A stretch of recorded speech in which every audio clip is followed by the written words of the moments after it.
So, hello, folks. I'm just doing this extra recording of a lecture because I just wanted to go through some bits about the book, as well as, you guys had a conversation with Jackie in which you had asked her that how to actually complete this CA. So, I'm just going to go through these things to basically just show you a bit about that.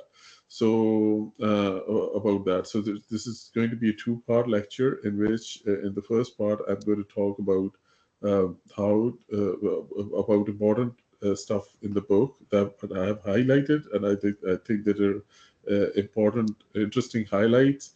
And in the second part, what I'm going to do is that I'm going to go through the CA as to how to do it. So this is the book, and it has all the chapters that we've been going through. We have had all of these chapters. I'm going through the chapters.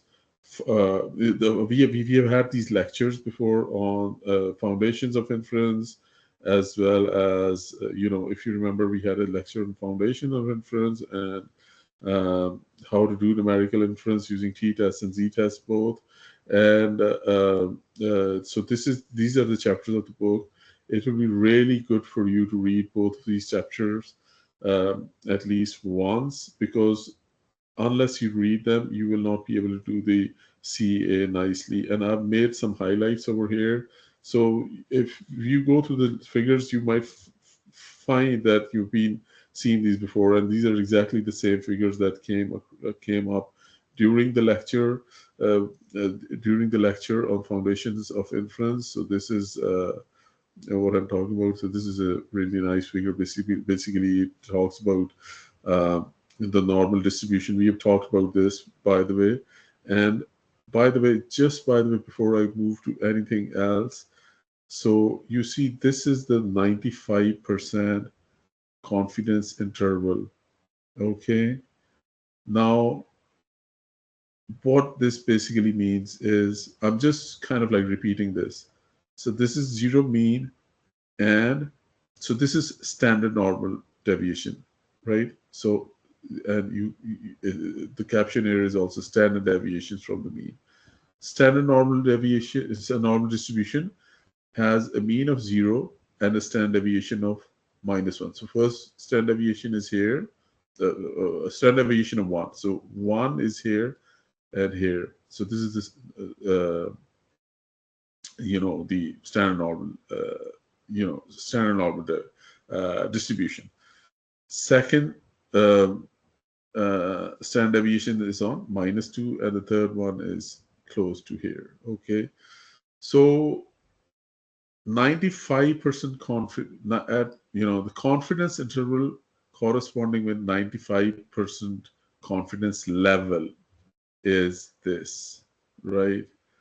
and and it is here. So it covers 95% of, so the area, the in under the curve, the overall area under this curve, from here to here, is 95% of the overall area under that can be under a normal distribution. And the remaining one is over here. This is 2.5%, and this is 2.5%. Okay. And by the way, minus 1.96 to 1.96, what is this? 1.96 is the uh, z-score corresponding with this, right? So z-score corresponds. So z-score corresponding with the 95% confidence level, you know. So this is 1.96 times the standard error is going to give us the distance from here to this edge, or from here, from 0, which is the mean, to this edge. So this is 1.96 times the standard error to here. Okay, I think this is just a little bit. It will inspire some awe, definitely. If you still have a question, you could ask me that. So I'm just going to move forward really quickly. I'm going to go to my highlights. Uh, so this is really talking about why do we do the you know, p-value computation. So you might remember why we're doing that. So as a general rule of thumb, for those cases where the null hypothesis is actually true, we do not want to incorrectly reject H0, the null hypothesis, more than 5% of the time. So this corresponds to a confidence level of 0.05. So this is why we are setting the confidence level. And if our p-value comes to be greater than 0.05, then we accept the null hypothesis. If it is less than that, then we reject it. Okay. So this is important. This is another one.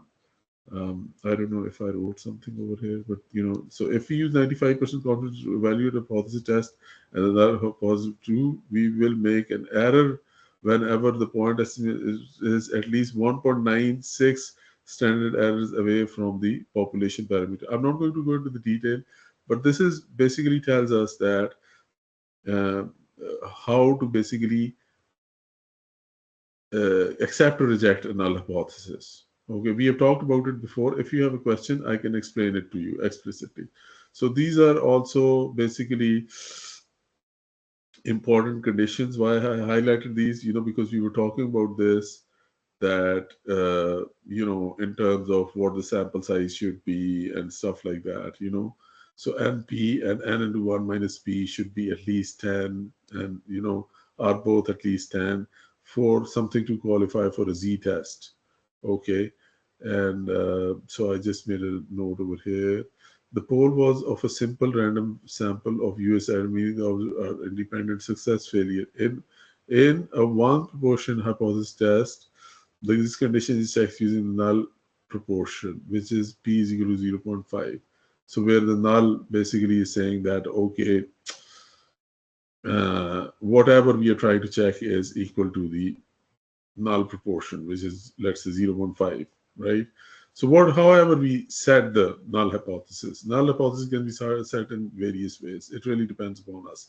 I'm going to show you how to do that in the case of our CA. The upper tail area is about 0.001, and we double this tail area to get the p-value of 0.002, because the p-value is smaller than. So by the way, because this is a symmetric uh, distribution, and when we are doing hypothesis testing, what we do is that, so in a two-sided test, what we're doing is that we want to see that our null hypothesis lies within this interval and is not out of that. So what we are trying to do is that we are trying to see that either it is lying from this side into this, or from this side into this. So this is two-sided. I talked about the two-sided test before as well in my previous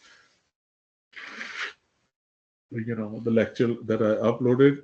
So basically what we do is that when we are doing the two-side test, well, we compute it for one side, let's say the upper tail or the lower tail, and we multiply the value by 2, whatever result we get. So the p-value is multiplied by 2. Okay. So similarly, yeah, this is a benchmark for how to choose a significance level. If making a type 1 error is dangerous, especially we should choose a small significance level, example 0.01. If a type 2 error is relatively more dangerous or much more costly than a type 1 error, then we might choose a higher significance level, example 0.1. Here we want to be cautious about failing to reject H null when the alternative hypothesis is actually true, and so on. Okay, so in a one-sided hypothesis test, we compute the p-value as the tail area in the direction of the alternative hypothesis. Okay, in the direction of the alternative hypothesis only, meaning it is represented by a single tail area. So this is, you will comprehend this when you read this, when you will read this. Okay, what would I or others conclude if the data happens to go clearly in the opposite direction than my alternative hypothesis? read around this. Okay, so similarly, I'm not going to just blankly read stuff, but I'm going to. So chapter 6 was not included. I'm just going to jump. I'm trying to jump on to chapter 7 now. So chapter 7 is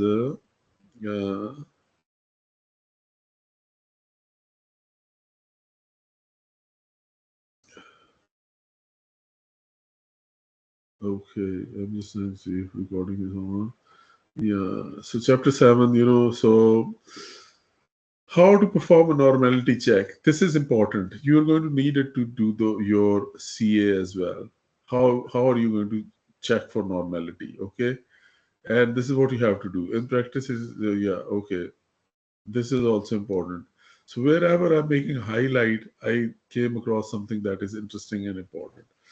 In the normal model, we use Z star and the standard error to determine the width of a confidence. We revise the confidence interval formula slightly when using T distribution.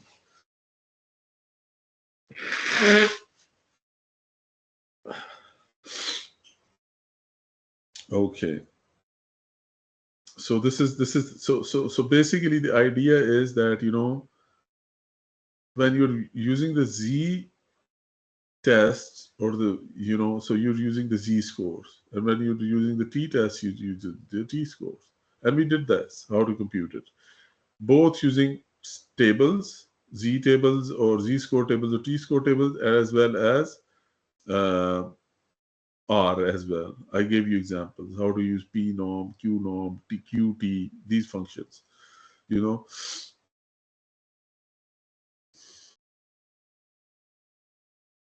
yeah.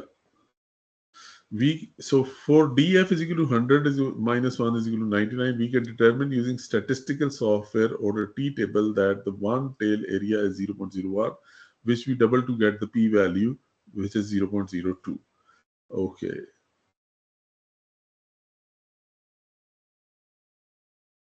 Similarly, guys, this is the same example. Okay, we did this before. I've just highlighted this. Okay, and so this is more or less all. I think there is something in addition to this that I've highlighted. Okay, so this is how you compute the standard error. Okay, and yeah, so 1 minus 1.96 corresponds to this is the Z score. Once again, I'm repeating for a 95% confidence level, right? And you can use compute it using R or using the P norm, Q norm, or whatever functions, as well as um, through the Z score tables. I'm just repeating this. So I've written this comes from the t-score table, and this is the t-score. Already it comes from the z-score table, but in reality, this came from the z-score table. Okay. We talked about the effect size also, and this is an important exercise about that. So this is it. So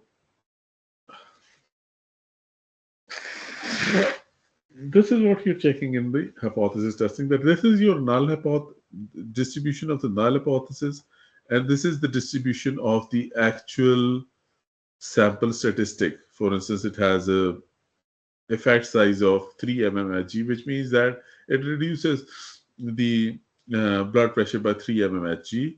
So this is the really the identical distribution of that. Now the idea is to see how much it plunges into that. Okay, how much this pierces into the null distribution, and this basically tells us that how much uh, what is its different uh, what is its p value going to be, and if p value is small, then we also check what is the power of this test, which is the area that did not cross this 95% mark for the null distribution. So anything, all the area under the curve below this is this one, this green portion is the power of the test. And I told you how to compute this. Is present in one of my previous lectures. So this is pretty much all I have to say. If you need a copy of this, so I can share it with you. Uh, So I'm just going to, yeah, so I'm just going to finish it here, and I'm going to come back to my, so what to do about, how do we basically do this CA. So first of all, what you have to do is that you have to understand the requirements. Review the requirements listed in the document to ensure you understand what is expected. And I tell you what is expected. This includes performing a statistical analysis, generating descriptive statistics, and formulating a hypothesis. Okay, this is interesting. So this basically encompasses everything that you basically need to do. Okay, and then the data preparation, data is basically really prepared. You just have to check, apply some data cleaning checks, check for any miss, if there are any. If you don't find any, just report it as such that there is nothing missing. Access the data, I told you how to do that. Basically retrieve the data provided via Moodle, uh, and stuff like that. And then step 3 is formulate a hypothesis. So hypothesis statement, formulate a null hypothesis and an alternative hypothesis. So what is your null hypothesis going to be? There is no difference in depression scores between the control group and the experimental group. So this is what null hypothesis is. Null means no difference. Okay, usually, or basically it could be no similarity as well, but that is a different way of postulate, posing null hypothesis. But null hypothesis is there is no difference in depression scores. And H1 is there is a significant difference in depression scores between the control group and the experimental group, right? And then you perform the statistical analysis, check assumptions, determine if the data meet the assumption. This is very important, required for the test you plan to use. Check if they are normal, if they follow normality, they fulfill normality constraints, homogeneity of variance, or by the way, check what the variance is, and then also check if the data is, what is the skewness of data, how many data samples do you have, are they enough, is np and n into 1 minus p, are they at least 10? Just check this. So if they are, then you could follow using a standard z distribution based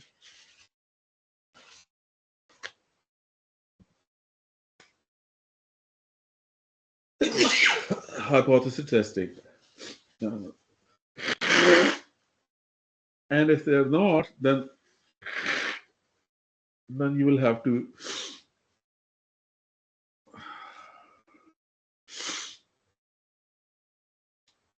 in descriptive statistics, calculate mean, standard deviations, and other relevant statistics for both groups. Use graphs, example box plots to visualize the data. Inferential statistics, conduct the appropriate statistical test, example t-test to compare the two groups. Report the test statistics, p-value, and confidence intervals.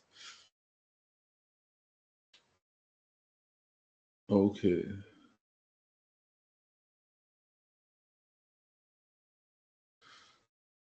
So this is what you have to do. So you have to do some this over here. You can make all the tables, you make the graphs and this and that, and we've talked about this.